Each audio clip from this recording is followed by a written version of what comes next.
Hello అండి అందరికీ. Just 10 నిమిషాల్లోనే బ్లౌజ్ పీస్తో అమ్మవారికి ఇలా చీర కట్టినట్టు కట్టడం ఎంత ఈజీనో ఈ వీడియో ద్వారా మీరు తెలుసుకోవచ్చు. చాలా క్లారిటీగా పెట్టాను. మీకు ఎక్కడైనా అర్థం కాకపోతే ప్లీజ్ కమెంట్ చేయండి. ఈజీగా blouse piece 1 metre blouse piece ఉంటుంది కదా, దాంతోనే.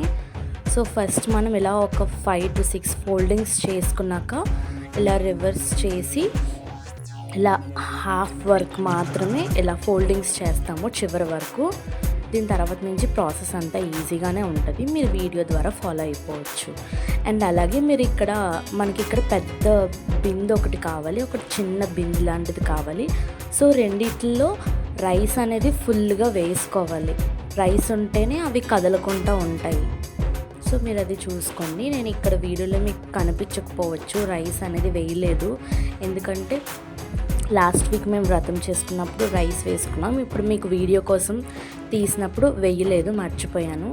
సో మీరు చూడొచ్చు, మధ్యలో ఒక క్లిప్లో మీకు కనిపిస్తుంది రైస్ అనేది రెండిట్లో పూర్తిగా వేసుకుంటేనే అది మూవ్ అవ్వకుండా ఉంటుంది. చూడండి, ఇక్కడ మీకు తెలుస్తుంది కదా.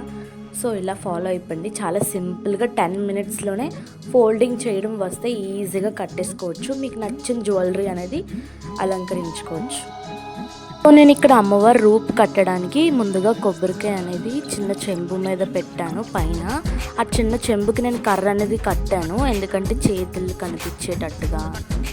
సో ఆ సైడ్స్ మీరు గాజులు వేసుకోవచ్చు, లేదంటే పూల మాల కట్టుకోవచ్చు. నేను ముందుగానే జ్యువెలరీ అంతా వేసేసాక అమ్మవారి రూప్ అనేది పెట్టుకున్నాను. మేము లాస్ట్ వీక్ వ్రతానికి అమ్మవారిని ఇలా రెడీ చేసుకున్నాము. చూడండి ఎంత బాగున్నారో. ప్లీజ్ మీకు నచ్చితే కనుక ఒక లైక్ ఇవ్వండి, అండ్ అలాగే సబ్స్క్రైబ్ చేసుకోండి.